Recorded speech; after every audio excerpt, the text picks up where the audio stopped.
Ouais, le premier lien, en fait, le lien, on va dire, de base, c'est déjà de rapporter le travail Mm. sur le terrain. Ouais, c'est ce que j'allais dire aussi. Parce que, en fait, ça vient, pour moi, en fait, là, pour le coup, c'était un peu moi qui étais, quand on a débuté l'assaut, j'ai dit, on fait un travail, il faut le rapporter.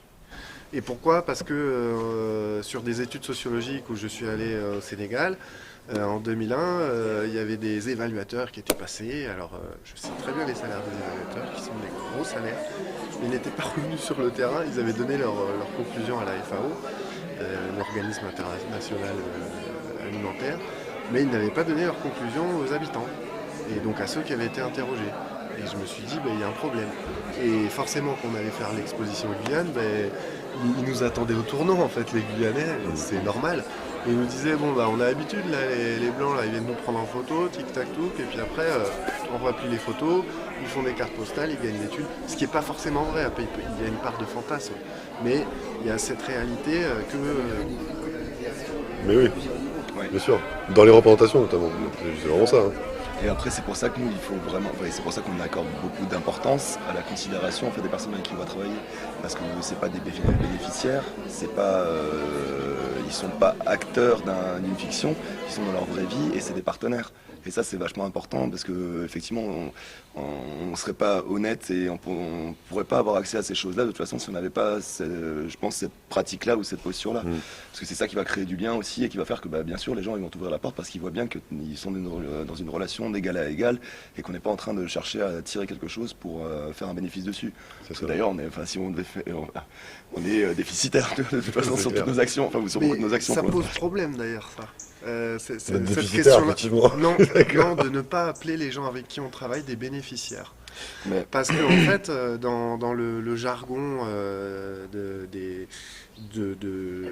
administratif de Mm. l'État, voilà, dans le jargon de l'État, dans le jargon des projets de développement, dans le jargon même du monde culturel, tout ça, hein. Voilà, la tête rapporteuse, on emploie ce mot de public cible, de public bénéficiaire, etc. Nous, en fait, on a des partenaires. C'est-à-dire que quand on travaille avec des habitants qui sont en Guyane française, là, des Wayana, bah, c'est des partenaires. C'est-à-dire que comme nous, ils participent à la création, des personnes qui ont participé là dans le documentaire, qui ont été interviewées pour le coup.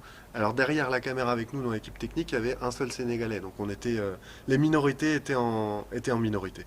On mm, va dire, parce qu'il y avait une seule femme dans l'équipe, un seul Sénégalais et trois garçons Parce que européens les et femmes ne sont blancs. pas minoritaires, elles sont majoritaires.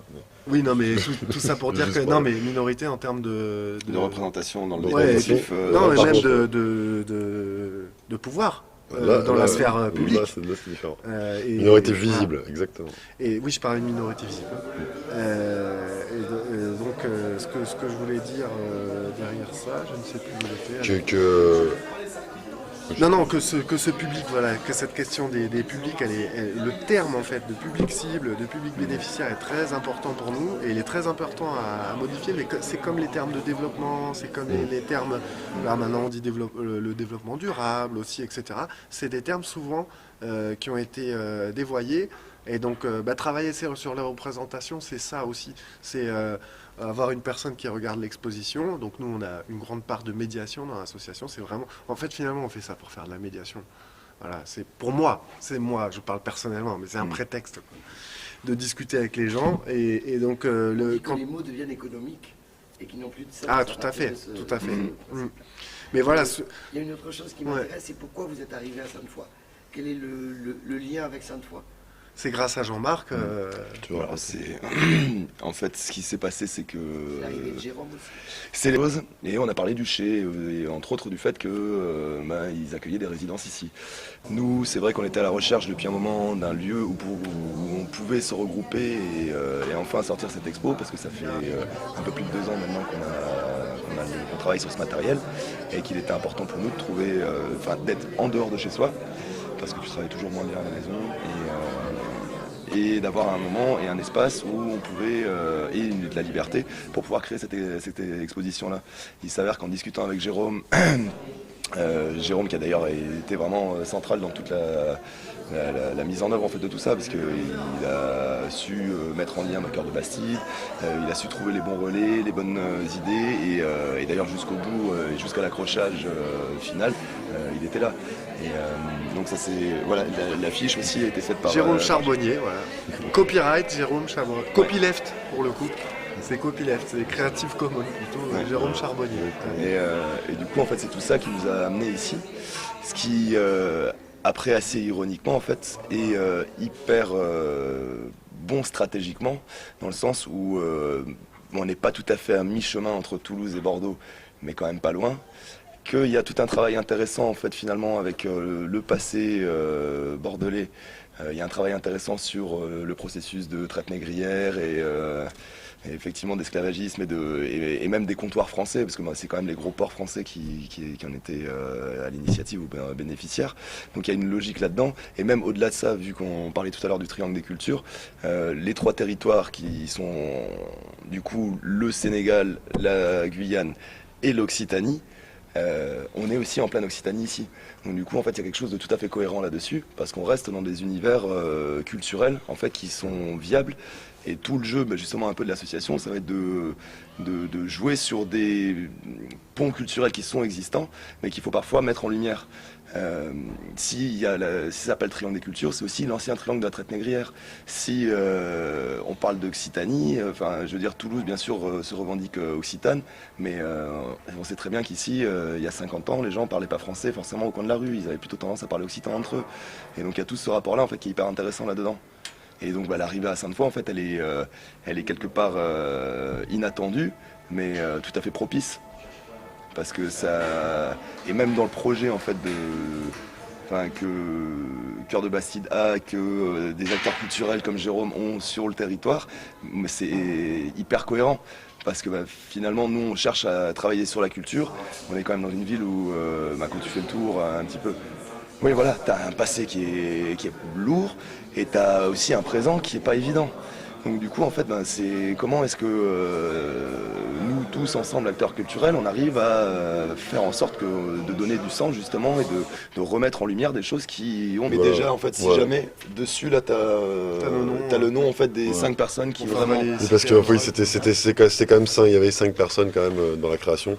Même si là, il y avait Jean-Marc Aspe qui faisait la photographie, David Crochet il faisait la coordination du projet. Il y avait Anna Recalde Miranda qui n'a pas pu venir pour cette résidence, qui faisait les vidéos. Il y avait Hamidou Bassoum qui n'a pas pu venir non plus, il est au Sénégal, qui on aurait bien aimé qu'il vienne. Il viendra peut-être en juillet avec Lucien. C'est le but en fait. C'est un peu on aimerait bien le faire venir. Lui, il était médiateur, conseiller, traducteur, arrangeur, trouveur de plans, courroie de distribution, explication. Il faisait de la médiation entre les gens du Sénégal et nous. Non mais vraiment, ouais. Sans lui, c'était impossible. Et après, avec Clément Toumit à l'audio et à la création sonore. Cal pour l'accueil au chai, Jérôme pour la courroie de distribution d'ici, ouais. Laurie pour l'hébergement. Voilà. Maëlys pour les textes. Moi j'ai beaucoup aimé les sessions de peinture avec les gens aussi de Cœur de Bastide, parce que moi j'aime bien en fait quand... Vous avez bien peint les interrupteurs. Ah, on a vrai pas les Ça, interrupteurs. ils sont nickelement bien peints. Ah ouais, C'est vrai. j'aime beaucoup. C'est une blague ça. On n'y a pas été trop fort parce que je me suis dit ils vont coller et après on pourra plus les allumer. J'ai fait what? Donc non, ce que j'ai aimé c'est ce côté échange avec... ouais, mettre la main à la pâte. Quoi. Il y a 5 On est dans les citations, Tchemberet Pamoli, ça veut dire il faut rester raide et pas mollir en fait dans les actions qu'on fait. Donc je pense que on est sur la bonne voie pour ces côtés-là. Pourquoi? Tout simplement pour le développement du territoire, parce que développer la culture, c'est une réelle économie. Donc il y a beaucoup d'argent en fait sur les questions de culture.